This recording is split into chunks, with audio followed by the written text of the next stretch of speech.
Hello everyone, welcome back. कैसे हैं आप लोग? आशा करते हैं आप लोग बहुत अच्छे होंगे। डियर स्टूडेंट्स, आज के इस वीडियो में हम क्लास 10 एनसीईआरटी मैथ के चैप्टर द्विघात समीकरण, जिसको इंग्लिश में हम लोग क्वाड्रेटिक इक्वेशंस के नाम से जानते हैं, कि एक्सरसाइज 4.2 के क्वेश्चन को सॉल्व करने वाले हैं। डियर स्टूडेंट्स, एक्सरसाइज 4.2 के सॉल्यूशन पे बेसिस इसके पहले भी हम आपको कुछ वीडियो प्रोवाइड करा चुके हैं, जिसमें हमने और सारे क्वेश्चन को सॉल्व कर लिया था। आज के इस वीडियो में बचे हुए केवल और केवल 2 क्वेश्चन को हम डिस्कस करने वाले हैं, जो दोनों के दोनों क्वेश्चन डियर स्टूडेंट बहुत ही इंपॉर्टेंट है। आपको पता है कि एक्सरसाइज 4.2 में हम लोग डिस्कस कर रहे हैं द्विघात समीकरण को हल करने की गुणनखंड विधि के बारे में। तो आइए देखते हैं आज हमारा क्वेश्चन क्या है। डियर स्टूडेंट्स, ये क्वेश्चन नंबर 5 है हमारा, और यहाँ पर लिखा एक क्वेश्चन कह रहा है कि एक समकोण त्रिभुज की ऊंचाई इसके आधार से 7 सेंटीमीटर कम है। एक समकोण त्रिभुज है, राइट एंगल ट्रायंगल है, जिसके बारे में कह रहा है उसकी ऊंचाई जो है इसके आधार से 7 सेंटीमीटर क्या है बच्चों, कम है। यदि कर्ण 13 सेंटीमीटर का हो तो अन्य 2 भुजाएं ज्ञात कीजिए। देखिए समझिए कहे क्या रहा है बच्चों। सपोज कर लेते हैं कि हमारे पास इस तरीके से एक राइट एंगल ट्रायंगल है, एक समकोण त्रिभुज है जिसका नाम ABC है। ठीक बच्चों, कर्ण को ये ऑलरेडी 13 सेंटीमीटर बोल रहा है। कह रहा है बच्चों इसकी जो ऊंचाई है वो आधार से 7 सेंटीमीटर कम है।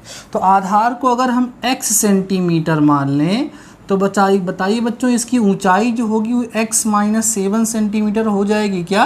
क्योंकि क्वेश्चन में ऐसा बोला गया है। अब हम लोग करेंगे क्या कि यहाँ पर देखो ये आधार है, ये ऊंचाई है और ये कर्ण है। आधार है, लंब है और कर्ण है। तो इसमें हम क्या कर सकते हैं बच्चों, पाइथागोरस प्रमेय का प्रयोग करते हुए एक द्विघात समीकरण बना सकते हैं। उसके बाद फिर उस द्विघात समीकरण को हम गुणनखंड विधि से हल कर लेंगे। ठीक है, बात समझ में आ रही है? तो क्या मानना पड़ेगा बच्चों, सॉल्यूशन करिएगा यहाँ पर, स्टार्टिंग से आराम से समझिएगा। क्या मानेंगे? आधार मानेंगे ना, कहेंगे माना समकोण त्रिभुज, आराम से समझना बच्चों, माना समकोण त्रिभुज का आधार, माना समकोण त्रिभुज का आधार जो है वो कितना है, x सेंटीमीटर है। आधार को हमने क्या मान लिया, x सेंटीमीटर मान लिया। तो यहाँ कह सकते हैं बच्चों, अतः प्रश्नानुसार ऊंचाई जो होगी बच्चों, ऊंचाई क्या होगी, ऊंचाई इससे 7 सेंटीमीटर कम होगी, ऐसा क्वेश्चन में हमें बोला गया है। तथा यहाँ पर कर्ण कितना दिया है भाई, कर्ण आपको ऑलरेडी यहाँ पर 13 सेंटीमीटर दिया गया है। बात समझ में आ रही है? आप यहाँ बोल दीजिएगा चूँकि ABC एक समकोण त्रिभुज है। कैसा त्रिभुज है? समकोण त्रिभुज है। अब बच्चों अगर ABC समकोण त्रिभुज है तो हम यहाँ पर कह सकते हैं कि जो AB का स्क्वायर मीन्स आधार प्लस BC का स्क्वायर माने ऊंचाई बराबर AC का स्क्वायर माने कर्ण के वर्ग के बराबर होगा। किस प्रमेय से?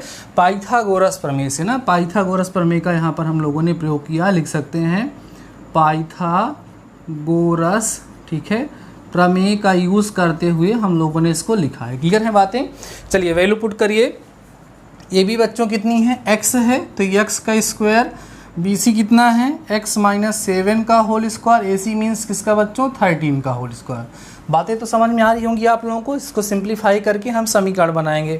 क्या आएगा भाई यहाँ पे, this implies that x square plus x square plus 49 minus 14x is equal to 169। ठीक है, क्या किया हमने, a - b के होल स्क्वायर की जो सर्वसंख्या आइडेंटिटी होती है उसको लगा करके इसको हमने एक्सपेंड कर दिया है।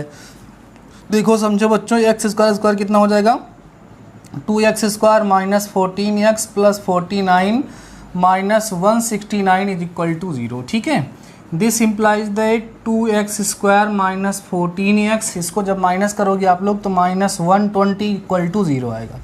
अब क्या करेंगे हम लोग डियर स्टूडेंट्स, यहाँ पर देखिए 2 से पूरे इक्वेशन को डिवाइड कर दीजिए तो यहाँ मिलेगा आपको x स्क्वायर माइनस 7x, ठीक है, और माइनस में 60 इक्वल टू 0। क्वाड्रेटिक इक्वेशन अर्थात द्विघात समीकरण बच्चों हमारा बन गया है।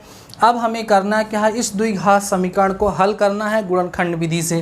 तो यहाँ पर थोड़ा स्पेस लेते हैं हम लोग और यहाँ पर इस द्विघात समीकरण को बच्चों हम हल कर देते हैं। ठीक है, द्विघात समीकरण क्या बना है हमारा, x square minus 7x minus 60 equal to 0। गुणनखंड क्या होगा, 12 पंचे 60, 7 5 12 होता है। This implies that x square minus 12x plus 5x minus 60 equal to 0। यहाँ से आप x कॉमन ले लो बच्चों, तो x माइनस 12 बचेगा, ठीक है, प्लस 5 कॉमन ले लो, तो यहाँ x माइनस 12 इक्वल टू क्या होगा, 0 हो जाएगा। क्लियर हो रही है बातें। अब पूरे में आप देखेंगे तो आपको x माइनस 12 कॉमन मिल जाएगा। सेकेंड ब्रैकेट में आपके पास क्या बचेगा, x प्लस 5 इक्वल टू 0। बारी भी 0 के बराबर करेंगे। यदि x प्लस 5 इक्वल टू 0 तो x इक्वल टू माइनस 5, इसको हम लोग इग्नोर कर देंगे, लेंगे ही नहीं क्योंकि निगेटिव में वैल्यू नहीं आएगी लंबाई की। पुनः हम बोलेंगे यदि x minus 12 is equal to 0 तो बच्चों क्या आएगा, x is equal to 12 centimetre. मतलब आधार हमें प्राप्त हो गया, आधार हमें प्राप्त हो गया है। ठीक है, तो ऊंचाई कैसे निकालोगे सर, ऊंचाई के लिए यहाँ पर जो कॉन्सेप्ट यूज़ होगा ये देखो, x minus 7 means 12 minus 7 equal to कितना, 5 सेंटीमीटर। ठीक है, तो आंसर फाइनली आपको क्या मिलेगा बच्चों, यहाँ पर आधार जो है आपको यहाँ पर मिला है बच्चों कितना, 12 सेंटीमीटर। ठीक है, 12 सेंटीमीटर आधार होगा और ऊंचाई इससे 7 सेंटीमीटर कम थी तो 7 घटा दिए तो 5 सेंटीमीटर यहाँ पर आपको आंसर मिल गया। समझ में आ रही हैं बातें। क्वेश्चन काफ़ी अच्छा था, लॉजिकल था। सबसे पहले हमें करना क्या है, जो भी चीज़ें यहाँ पर दी गई होंगी डियर स्टूडेंट्स, उसका यूज़ करते हुए हमको एक क्वाड्रेटिक इक्वेशन अर्थात द्विघात समीकरण बनाना होता है। जब हमारा द्विघात समीकरण बन जाता है तो उसको हमें हल करना होता है। अभी तो हमने आपको केवल एक ही विधि सिखाई, इसका नाम गुणनखंड विधि है। आगे चल के जब और सारी विधि हम लोग सीखेंगे तो उनका भी प्रयोग कर सकते हैं। तो अभी बच्चों वीडियो को पास करके इस क्वेश्चन को नोट कर लीजिए, देन हम डिस्कस करते हैं आप लोगों के साथ नेक्स्ट क्वेश्चन के बारे में। So before that pass the video and note down. तो आइए डियर स्टूडेंट्स, अब हम लोग देखते हैं लास्ट क्वेश्चन एक्सरसाइज का, जो क्वेश्चन नंबर 6 है और काफ़ी अच्छा क्वेश्चन है।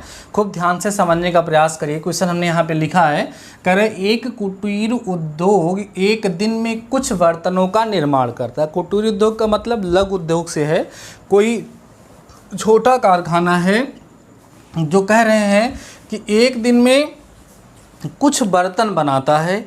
आगे बोल रहा है कि एक विशेष दिन यह देखा गया कि प्रत्येक नग की निर्माण लागत, नग का मतलब होता है संख्या, मतलब एक बर्तन की जो निर्माण करने की लागत थी, जो उसमें खर्च आ रहा था, उस दिन के निर्माण किए गए बर्तन की संख्या के 2 गुने से 3 अधिक है।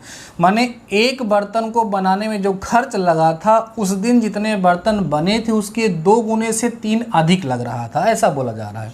यदि उस दिन की कुल निर्माण लागत, जितने बर्तन उस दिन बने उन सभी बर्तनों को बनाने में अगर 90 रुपया लगा था, तो निर्मित बर्तनों की संख्या और प्रत्येक नग की लागत ज्ञात कीजिए। एक नग को बनाने में कितना खर्चा लग रहा है, एक नग माने एक बर्तन को बनाने में कितना खर्च लगा और कितने नग उस दिन बनाए गए थे।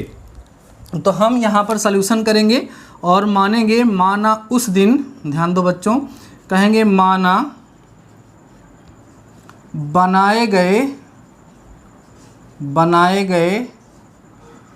कुल बर्तनों या कुल नगों की संख्या आप कह सकते हैं, कुल नगों की संख्या या कुल बर्तनों की संख्या आप कह सकते हैं, कुल बर्तनों की संख्या। हम मान लेते हैं कि उस दिन कितने बर्तन बनाए गए थे, यक्स बर्तन बच्चों हम मान लेते हैं उस दिन बनाए गए थे। ठीक है, तो एक बर्तन को बनाने में खर्च कितना आया था उसको भी हम लोग निकाल लेंगे।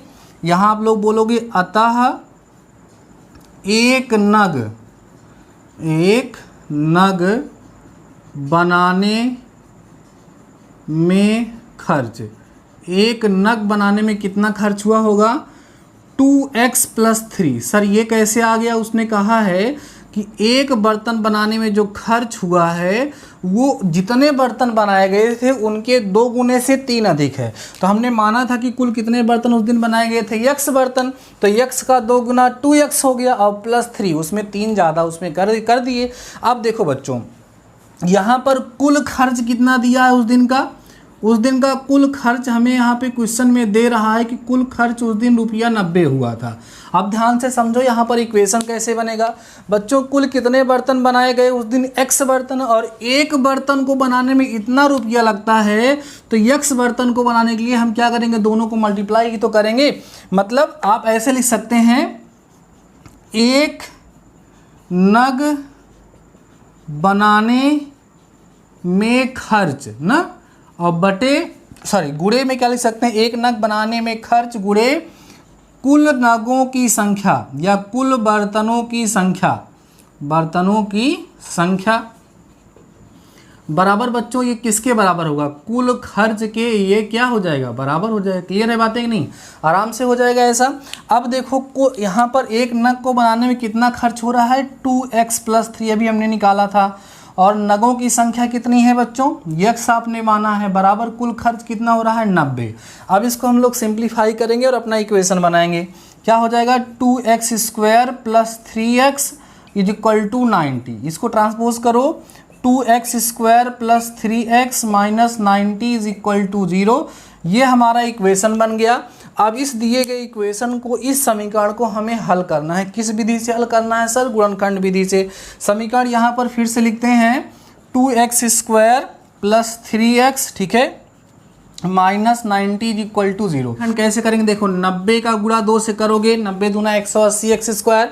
ऐसे गुणनखंड के जोड़ने पे 3x आए तो हो जाएगा बच्चों आपका 15 × 12 करने पर 180 आता है ना, तो हो जाएगा आपका 2x² + 15x - 12x - 90 = 0। ठीक है, अब आप इसको सॉल्व करते चले जाइए।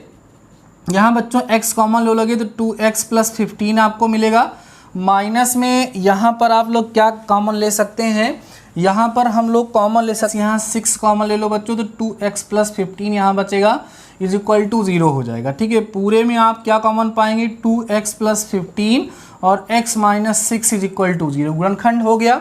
बारी बारी 0 के इक्वल करोगे आप लोग। यहाँ पर कैसे कहोगे, यदि 2x + 15 = 0, तो यहाँ से x = -15/2 आएगा, जिसको हम लोग इग्नोर कर देंगे क्योंकि नेगेटिव वाली वैल्यू हम लोग यहाँ पर नहीं लेंगे। ठीक है, पुनः फिर से क्या करोगे आप लोग, पुनः बच्चों हम कहेंगे यहाँ पर यदि क्या होगा, x - 6 = 0, तो बच्चों x = यहाँ पर क्या हो जाएगा, 6 हो जाएगा। माने बर्तनों की संख्या कितनी आ गई, बर्तनों की संख्या जो उस दिन बर्तन बनाए गए थे वो कितने थे, 6 थे, और प्रत्येक बर्तन का खर्च हमें निकालना होगा, तो 2x + 3 है ना, तो 2 × 6 + 3, 6 दूना 12, 3 15 रुपया ना।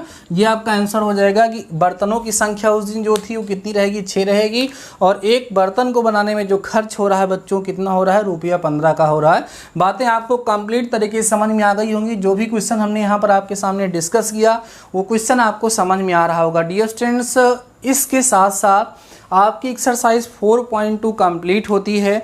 क्या आपको ये चैप्टर समझ में आ रहा है, क्या आपको गुणनखंड विधि कंप्लीट तरीके से समझ में आ रही है, या गुणनखंड विधि से क्वेश्चन को सॉल्व करने में आपको कहीं प्रॉब्लम हो रही है, कोई भी समस्या आपके साथ हो रही हो, आप कमेंट सेक्शन में जाकर के मुझसे बता सकते हैं कि सर ये प्रॉब्लम हमें हो रही है, यहाँ पर हमको प्रॉब्लम हो रही है, हम इसको सॉल्व नहीं कर पा रहे हैं। नेक्स्ट संडे को आपका टेस्ट अनाउंस होगा, ऑनलाइन ही टेस्ट होगा, कैसे पेपर प्रोवाइड करेंगे वो सारी की सारी बातें हम लोग डिस्कस करेंगे। लेकिन उससे पहले हम ये जानना चाहेंगे कि क्या आप टेस्ट देने के लिए प्रिपेयर हैं। टेस्ट सर किस चैप्टर का होगा, मैं सोच रहा हूँ इसी चैप्टर का टेस्ट होगा। इस वीक जितना हम आपको पढ़ा लिए रहेंगे, जितना पढ़ा चुके हैं, इसके आगे जितना आपको पढ़ा दिए रहेंगे, उसी का टेस्ट हम लेंगे। किसका, चैप्टर 4 का। तो चैप्टर 4 आप लोग खूब अच्छे से करते रहिए, तैयार करते रहिए, जिससे आपको कोई समस्या ना हो पेपर को देने में। ठीक है बच्चों, तो ठीक है बच्चों, आज के इस वीडियो में बस इतना ही। तब तक के लिए शानदार रहिए और पढ़ते रहिए। मिलते हैं नेक्स्ट वीडियो के साथ, तब तक अपना ख्याल रखिए।